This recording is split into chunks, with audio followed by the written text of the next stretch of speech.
दोस्तों, physician assistant course का इतिहास की बात करें तो जो फिजिशियन असिस्टेंट कोर्स था, कोर्स को डॉक्टर एम के चेरियन जो थे, उन्होंने पहला 1992 ईस्वी में, जो कि मेडिकल मद्रास मिशन था, उसके अंतर्गत इसको फॉलो कराया। डॉक्टर एम के चेरियन कार्डियक सर्जन थे, जिनके द्वारा सन 1992 ईस्वी में मद्रास मेडिकल कॉलेज में इस पाठ्यक्रम का यानी कि फिजिशियन असिस्टेंट कोर्स का कार्यक्रम आरंभ किया गया था। वर्तमान समय में फिजिशियन असिस्टेंट कोर्स को एलाइड हेल्थ प्रोफेशनल के अंतर्गत आता है और इस वीडियो में मैं आप लोगों को बताऊंगा इस कोर्स को करने के बाद में आपको क्या क्या बेनिफिट होंगे। इस वीडियो में मैं आप लोगों को बताऊंगा फिजिशियन असिस्टेंट कोर्स आप लोगों को क्यों करना चाहिए, इसका एडमिशन प्रोसेस क्या है, इस कोर्स को करने के लिए एलिजिबिलिटी क्राइटेरिया की डिमांड क्या है, इस कोर्स की ड्यूरेशन कितनी होती है, इस कोर्स को करने के बाद में आपका करियर क्या रहेगा, इस कोर्स को करने के बाद में आपको शुरुआती सैलरी कितनी मिलती है। जितने भी फिजिशियन असिस्टेंट कोर्स से रिलेटेड आपके डाउट हैं, सारे के सारे डाउट आपके इस वीडियो में क्लियर होने वाले हैं। तो दोस्तों, वीडियो के अंत तक बने रहें, वीडियो बिल्कुल भी स्किप ना करें।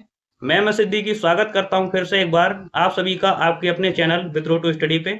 तो चलिए वीडियो को शुरू करते हैं। दोस्तों, इस वीडियो में हम इसके डिप्लोमा लेवल के कोर्स के बारे में चर्चा करेंगे, जिसको डिप्लोमा इन फिजिशियन असिस्टेंट के नाम से जाना जाता है, और इसके बैचलर लेवल के कोर्स के बारे में चर्चा करेंगे, जिसको बीएससी इन फिजिशियन असिस्टेंट के नाम से जाना जाता है, और इसको बैचलर ऑफ फिजिशियन असिस्टेंट के नाम से भी जाना जाता है। अब बात कर लेते हैं फिजिशियन असिस्टेंट कोर्स का डिप्लोमा लेवल का कोर्स और बैचलर लेवल कोर्स करने के लिए एलिजिबिलिटी क्राइटेरिया क्या है। तो मैं आपको बता दूं, किसी भी मान्यता प्राप्त बोर्ड से 10+12 आपका कंप्लीट होना चाहिए विद पीसीबी, और लगभग 50% नंबर होने चाहिए।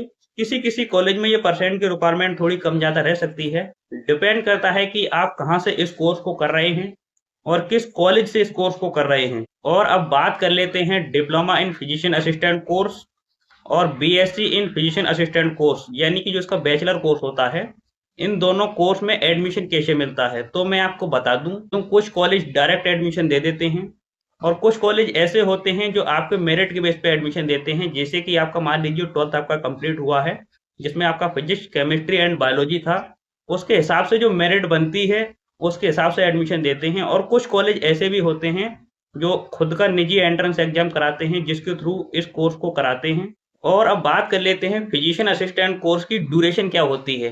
तो मैं आपको बता दूं, अगर आप लोग इसका डिप्लोमा कोर्स यानी कि diploma in physician assistant course करते हैं तो उसकी ड्यूरेशन 2 साल की होती है। और अगर आप लोग इसका बैचलर कोर्स यानी कि BSc in physician assistant course करते हैं तो उसकी ड्यूरेशन 4 साल की होती है, जिसमें आप लोगों को 3 साल स्टडी करनी होती है और 1 साल की इंटर्नशिप करनी होती है। अब बात कर लेते हैं फिजिशियन असिस्टेंट कोर्स करने के लिए फीस कितनी लगती है। तो मैं आपको बता दूं, कॉलेज की कंडीशन और उसमें उपलब्ध फैसिलिटी के हिसाब से ये फीस अलग अलग होती है। तो अगर आप लोग इसका डिप्लोमा कोर्स यानी कि diploma in physician assistant course करते हैं तो उसमें ये फीस लगभग 20,000 रुपए से लेके 70,000 रुपए तक पर ईयर हो सकती है, और कहीं कहीं ये फीस थोड़ी कम ज्यादा भी रह सकती है। डिपेंड करता है कि आप कहाँ से इस कोर्स को कर रहे हैं, कॉलेज में उपलब्ध फैसिलिटी हैं वो कैसी हैं, ये सारी चीजें डिपेंड करती हैं। और अगर आप इसका बैचलर कोर्स यानी कि बीएससी इन फिजिशियन असिस्टेंट करते हैं तो उसकी फीस लगभग 60,000 रुपए से लेके 1.5 लाख रुपए तक पर ईयर हो सकती है, और कहीं कहीं ये फीस थोड़ी कम ज्यादा भी रह सकती है। डिपेंड करता है कि आप कहाँ से इस कोर्स को कर रहे हैं, किस कॉलेज से इस कोर्स को कर रहे हैं, ये सारी चीजें मैटर करती हैं। अब बात कर लेते हैं फिजिशियन असिस्टेंट कोर्स करने के बाद में आपका करियर क्या रहने वाला है। तो मैं आप लोगों को बता दूं, अगर आप लोग इसका डिप्लोमा कोर्स करते हैं तो उसको करने के बाद में आप लोग डॉक्टरों के साथ में एक असिस्टेंट की तरह जॉब कर सकते हैं, और आप लोग आईसीयू जो होते हैं या फिर जो वार्ड होते हैं वहां पर भी आप हेल्पर की जॉब कर सकते हैं। और आप लोग इस कोर्स को करने के बाद में ओपीडी असिस्टेंट की जॉब कर सकते हैं। इस कोर्स को करने के बाद में आप लोग जल्दी अपना करियर बना सकते हैं। ये एक शॉर्ट ड्यूरेशन कोर्स होता है, लेकिन आपको इसमें जो बैचलर कोर्स इसका जो होता है यानी बीएससी इन फिजिशियन असिस्टेंट, उसकी अपेक्षा देखें तो इसमें आपको करियर ऑप्शन कम मिलते हैं। और वहीं हम बात करें कि इसका bachelor course BSc in physician assistant course करने के बाद में क्या क्या करियर ऑप्शन मिल जाते हैं, तो मैं आप लोगों को बता दूं, इस कोर्स को करने के बाद में आप लोग ओपीडी में फिजिशियन असिस्टेंट की जॉब कर सकते हैं, और आप लोग आईसीयू और इमरजेंसी डिपार्ट जो होते हैं वहां पर भी आप लोग फिजिशियन असिस्टेंट की जॉब कर सकते हैं।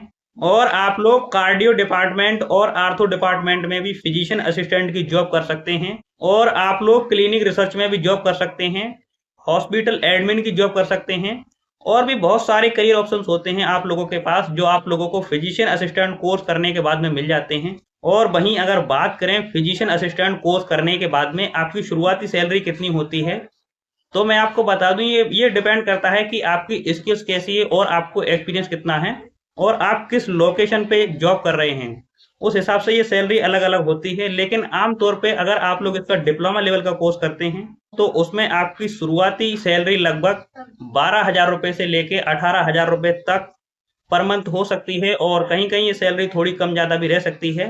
डिपेंड करता है कि आप कहाँ पर जॉब करते हैं, किस लोकेशन पे जॉब करते हैं, आपको एक्सपीरियंस कितना है, ये सारी चीज़ें मैटर करती हैं।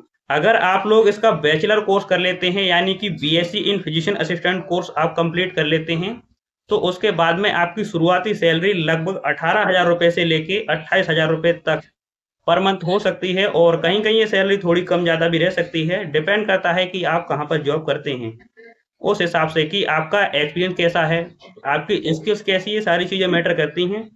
तो दोस्तों उम्मीद करता हूं कि दी हुई जानकारी आप लोगों को पसंद आई होगी। अगर आपको वीडियो पसंद आई है तो प्लीज़ वीडियो को लाइक जरूर करें, सब्सक्राइब करें हमारे चैनल को। ऐसे ही इंफॉर्मेटिव वीडियो पाने के लिए मिलते हैं किसी नेक्स्ट वीडियो में नए टॉपिक के साथ। तब तक के लिए जय हिंद।